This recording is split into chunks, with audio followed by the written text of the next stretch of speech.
Bonjour mes amis youtubeurs, nous voici de nouveau ensemble. C'est reparti pour une autre vidéo sur la découverte du cœur du Père. Alors ce cheminement nous amène d'un sujet à un autre, d'une façon très intéressante, parce que ce n'est pas moi qui choisis finalement. C'est vraiment en fonction du verset suivant, je suis ces versets d'une façon chronologique, et j'arrive au verset Jean 5, verset 45. Jean 5, verset 45. C'est un verset qui va m'aider à comprendre pourquoi le christianisme en Europe, en particulier, pour ne pas parler d'ailleurs, est si loin des origines du christianisme que finalement on se retrouve plus vraiment dans l'Église primitive, de ce que nous lisons non seulement dans les Actes des Apôtres, mais à travers ce qui est écrit à ces églises, ces jeunes églises pendant le premier siècle. Ce verset va nous permettre de mieux comprendre notre situation à nous. Alors, Jean 5, verset 45. Jésus parle et il parle aux Juifs, il parle aux pharisiens. Il dit, « Ne pensez pas que moi je vous accuserai devant le Père. Celui qui vous accuse, c'est Moïse, en qui vous avez mis votre espérance. » C'est quand même étonnant. Jésus dit, moi, je vous accuse pas, je suis pas là pour juger, mais celui qui va vous juger, c'est celui dont vous vous réclamez. C'est Moïse. Et donc, avec ce verset, ça nous parle de la relation Moïse-pharisien. Alors, les pharisiens se réclamaient de Moïse. Moïse est celui qui nous a donné la loi, ce qui était venu de Dieu. On suit selon les anciens enseignements de Moïse. Sauf que Moïse, lui, il se réclame pas des pharisiens. Ah non, il représente plus du tout ce que Moïse était. Parce que Moïse était un grand homme de Dieu, un grand personnage dans l'Ancien Testament. C'est vrai qu'il n'a pas pu pleinement, à la fin de sa vie, rentrer dans cette terre promise, mais je ne vais pas rentrer dans cette question aujourd'hui. C'est lui qui a été envoyé en Égypte pour libérer le peuple d'Israël, le peuple de Dieu qui devait sortir d'Israël, traverser la mer Rouge et être conduit dans le désert. Pendant 40 ans, c'est Moïse qui était à la tête de tout ça, qui devait gérer ce peuple très nombreux maintenant. Et il est dit dans Exode 33, verset 11, que Moïse parlait avec Dieu et il lui parlait face à face, comme un homme parle à son ami. Vous vous rendez compte ? Moi, j'aimerais que Dieu puisse dire ça de moi, le Père, qui dise, eh bien Vincent, un tel ami qu'on se voit, on se regarde et on se parle comme des amis. Aujourd'hui, on le vit différemment, bien sûr, mais c'est dit ce que ça a été dit. Donc, on a affaire à un homme remarquable, un homme qui était très proche de Dieu. Mais 1300 ans plus tard, on a les pharisiens de l'époque de Jésus. Et eux, Dieu leur parle pas. Et en aucun cas est-ce qu'il se dit un ami de ces pharisiens. Pourtant, ils se réclament de Moïse en se justifiant par rapport à la loi, mais ils n'ont rien de l'esprit de Moïse. Ils n'ont rien de cette amitié avec Dieu. Ils n'ont rien de cette puissance spirituelle qui a permis à Moïse de conduire ce peuple et de le libérer. Non, tout ce qu'ils ont, c'est des souvenirs, des écrits. Tout ce qu'ils ont, c'est de l'histoire, des traditions, du religieux. Le relationnel avec le Père, avec Dieu, ça fait très longtemps qu'il a été perdu. Et cela me fait comprendre qu'il y a un effet de pourrissement qui est inné à la vie spirituelle. C'est terrible de dire ça. C'est que la vie spirituelle, comme la vie naturelle, elle doit faire face à cette réalité qu'elle est menacée par le pourrissement. Et quand le pourrissement s'installe, ce qui a été très très bon devient très très mauvais. Je me souviens, pendant mes années de fac, on partageait une maison, 7 gars, tous chrétiens, et on partageait les tâches, et puis on prenait chacun son tour à faire un repas. Pour moi, c'était très basique, je vous assure. Et il y en avait un qui était particulièrement méticuleux, qui était très organisé, qui nous cassait un peu les pieds avec son côté très organisé, très structuré.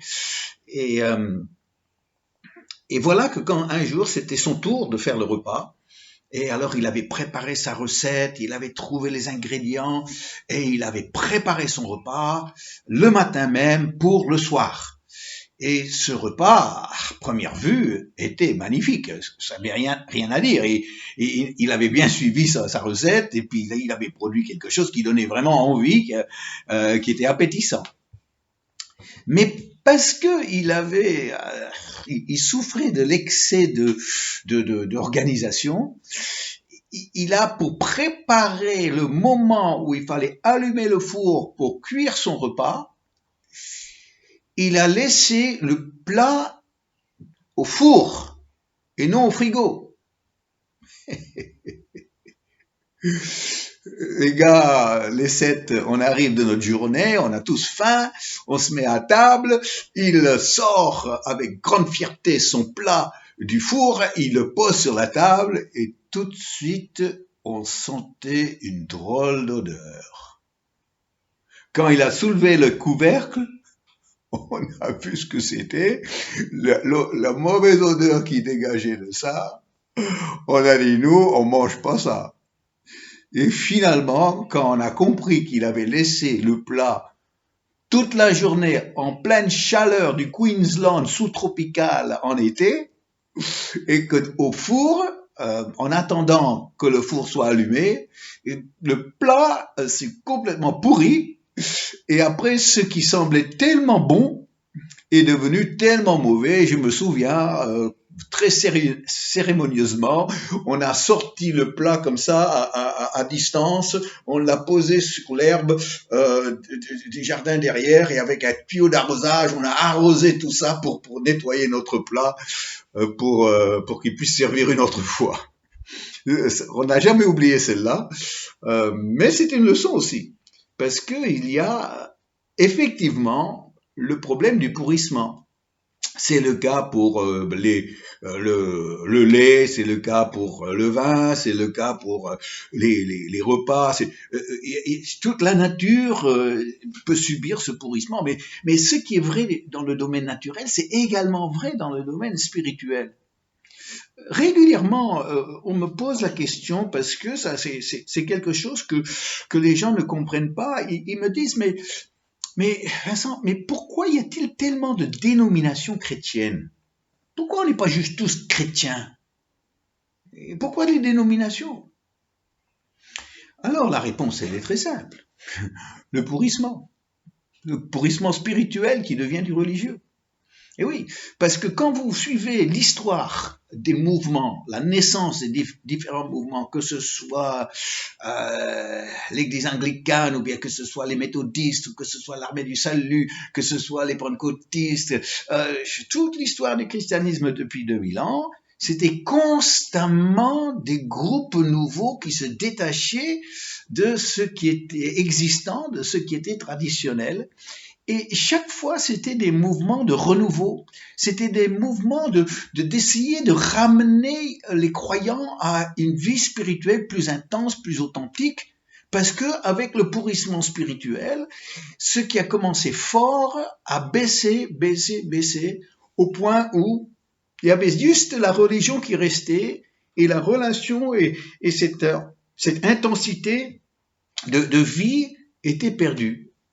C'est le cas également au sein de l'Église catholique, sauf que les mouvements de renouveau se font à l'intérieur de l'Église catholique. Et nous avons vu ces dernières années euh, le mouvement charismatique, l'émergence des communautés charismatiques où les gens voulaient retrouver des racines de l'Église primitive, des communautés.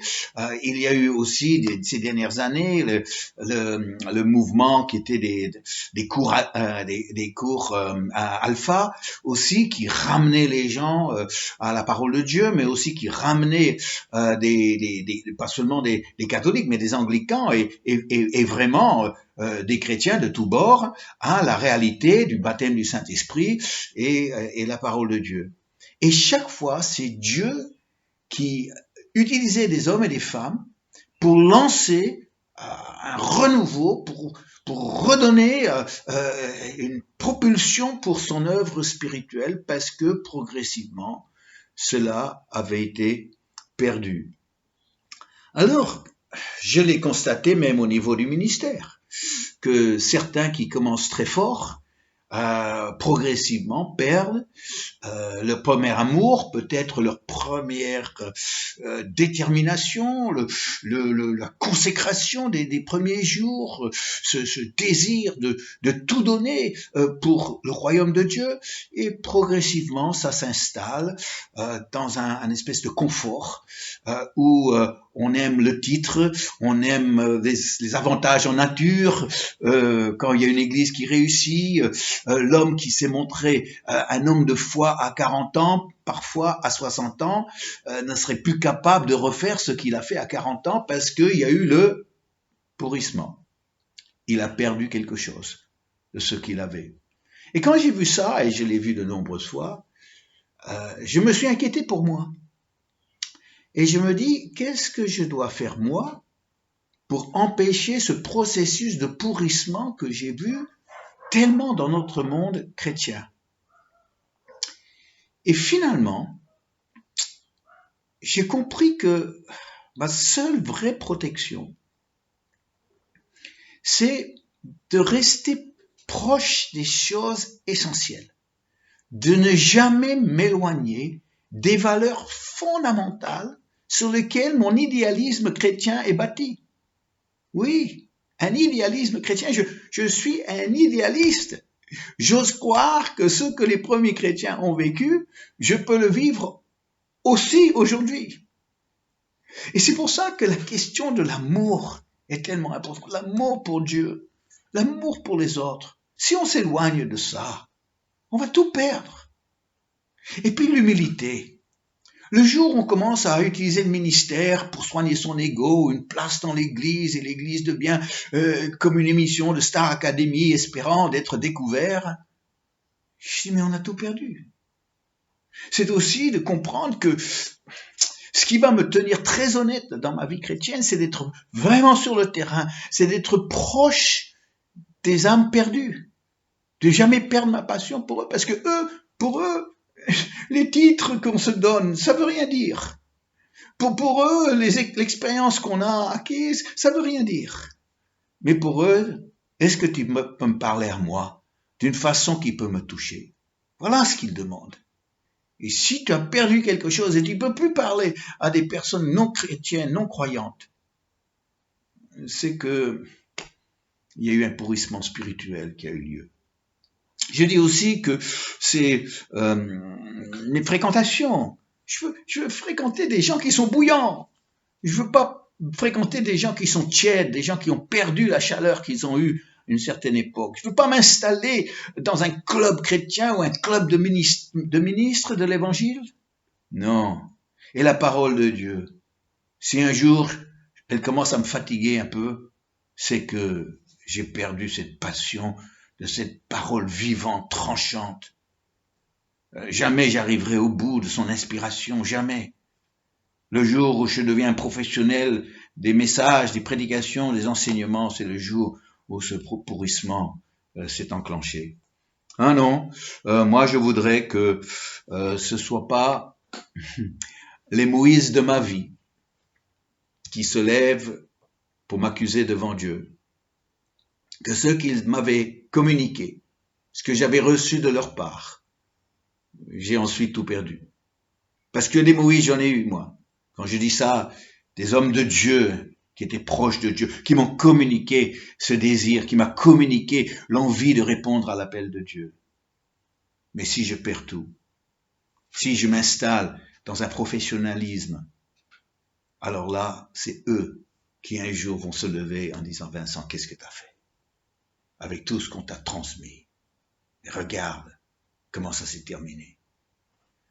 Alors c'est là où je dis, Seigneur, c'est vrai, on a 2000 ans d'histoire chrétienne qui nous montre que le pourrissement spirituel est une réalité, et pour l'Église, et pour les chrétiens, et pour même les ministres de l'Évangile, les pasteurs. Mais c'est là où on dit, Seigneur, on reste attaché fermement aux valeurs premières, à cette authenticité des premiers chrétiens. Et il dit, ça c'est notre mesure. On ne se mesure pas sur les autres qui nous entourent. On se mesure par rapport à ce que nous lisons dans ces pages du Nouveau Testament. Alors, aujourd'hui, j'aimerais juste avec vous réaffirmer ma consécration au Père. J'aimerais le faire avec un petit chant que vous connaissez, je crois. Père, je t'adore, je te donne ma vie, je t'aime tant. Père, je t'adore, je te donne ma vie, je t'aime tant. Est-ce que vous voulez prier avec moi? Merci. Fermons les yeux ensemble. Père, aujourd'hui, ce que nous avons reçu de ta part, on peut le perdre. On peut laisser d'autres choses venir et commencer à nous tirer vers le bas, vers la médiocrité, vers la tiédeur. Mais aujourd'hui même, nous renouvelons notre engagement premier. Nous voulons renouveler, Seigneur, la priorité des priorités que tu es dans notre vie. Tu nous as permis de vivre une vie chrétienne authentique. Nous voulons pas la lâcher, pas d'un brin. Aujourd'hui, tu es celui qui nous a gagnés, qui a gagné mon cœur, qui a gagné notre cœur. Et nous voulons rien lâcher de ce que nous avons reçu de ta part et de ceux que tu as envoyés pour être comme des Moïse pour nous. Nous avons reçu de leur part et nous voulons aussi garder tout ça comme un dépôt précieux. Parce que nous savons qu'il y en a un qui rôde, qui demanderait qu'une seule chose, lui qui est un voleur de premier ordre, de nous voler ce que nous avons reçu. Alors Père, garde tes enfants dans la vérité. Garde tes enfants dans leur premier amour. Garde-nous, Père, proches de toi, liés à toi étroitement, afin que la religion ne s'empare pas de notre âme, mais que nous restons dans la relation telle que Moïse avait avec toi, qui lui parlait avec son Dieu face à face, comme un homme parle à son ami. Merci Père, tout ça est possible et nous voulons vivre ça encore pleinement tout au long de notre vie. Père, je t'aime. Oui Père, je t'aime. Nous t'aimons. Amen. Amen. N'oubliez pas que vous pouvez avoir les textes de mes réflexions en m'envoyant un email à mon adresse qui figure dans l'introduction des vidéos sur YouTube. Alors à demain pour un autre verset, si vous voulez. Je vous attendrai ici, dans mon séjour. Au revoir.